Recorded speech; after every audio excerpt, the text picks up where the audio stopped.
All right, so part 2 on this mentoring talk really deals with the types of mentors that we need. Hebrews 13 verse 7 says, "Remember your leaders and imitate their faith." So God actually wants us to find leaders that we respect, that follow Jesus, and we imitate the part of their life that they follow Jesus in. We imitate their faith, right?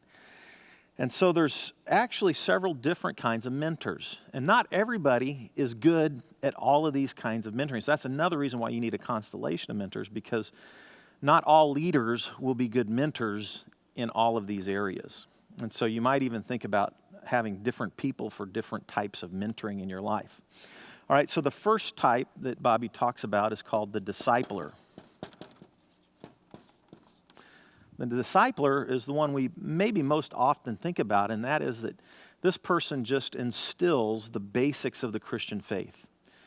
So a lot of times what I do is invite guys into a discipleship group, and we talk about prayer and scripture memory and giving and spiritual gifts and all of the sort of basics of the Christian faith. I've used Greg Ogden's book, The Essentials of Discipleship, for guys that I've invited in, and basically just mentoring them in the basics of following Jesus and what that looks like. All right. The second kind is called a spiritual guide. And a spiritual guide is somebody who actually probably picks up down the road after a discipler has left off. So a spiritual guide actually works with somebody who's following Jesus, who may be even in leadership, who might be in ministry, who might be even a pastor. I think even pastors need spiritual guides. And these are people who focus on spiritual growth and spiritual development over a lifetime. So these are people that are good at helping develop life plans, so to speak, for spiritual growth, that help assess your spiritual growth and help challenge you in areas of spiritual growth. We call these spiritual guides.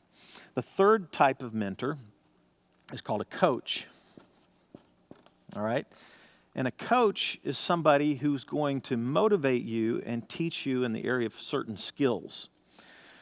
So if you're a pastor, you might have somebody who teaches you preaching.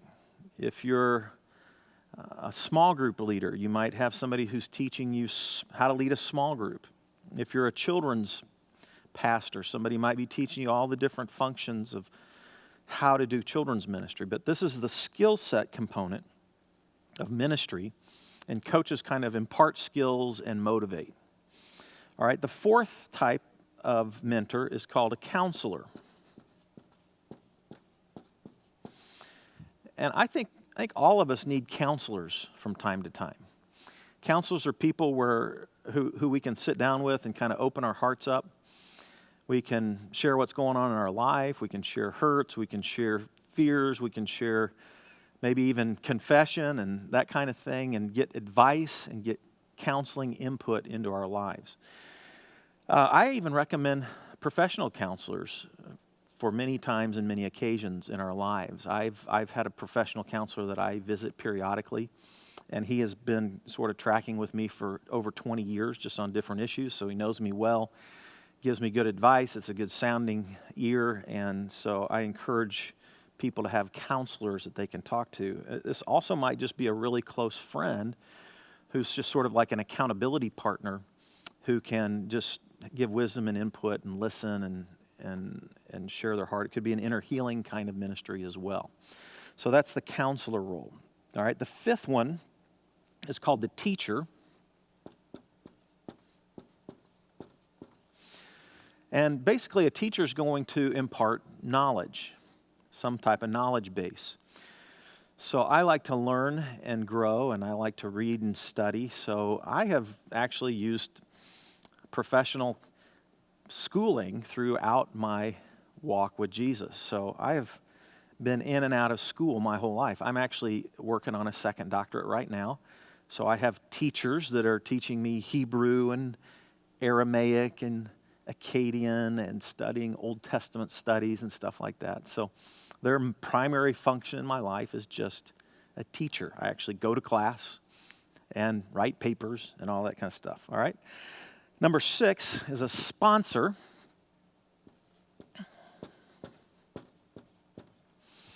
And a sponsor primarily deals with career guidance, career counseling, if you will, and maybe the whole issue of networking as well.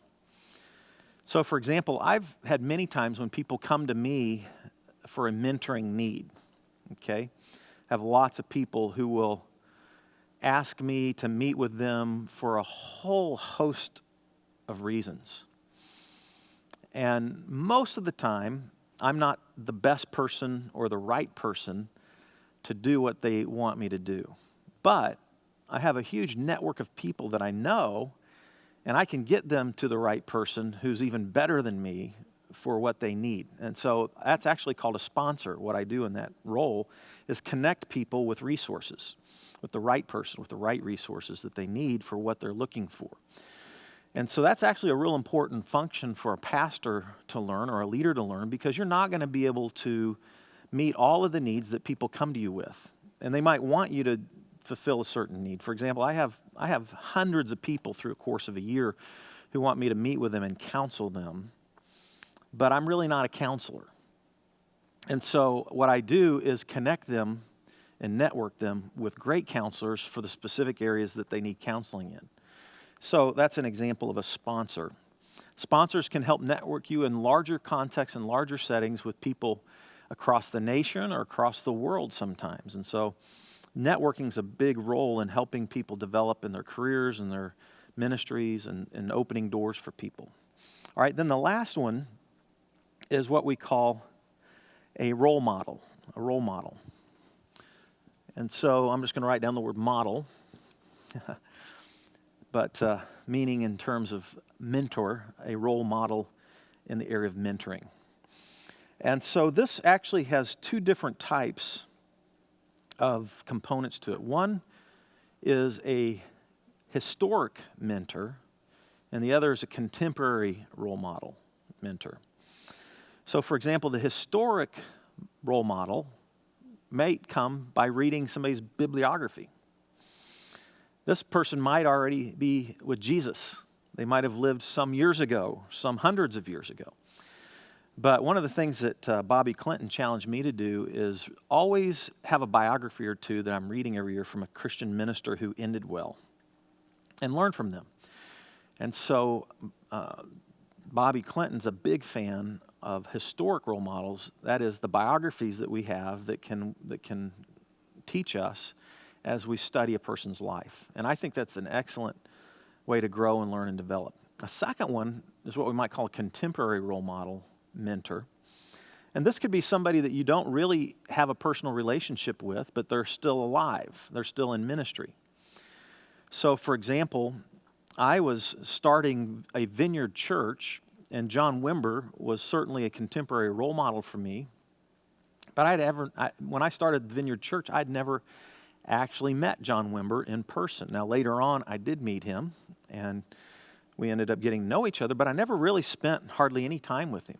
How did I grow and how did I learn from him? Well, I went to conferences, I listened to tapes, I took in all that I could from him through conferences and seminars and tapes and that kind of thing. I read his books.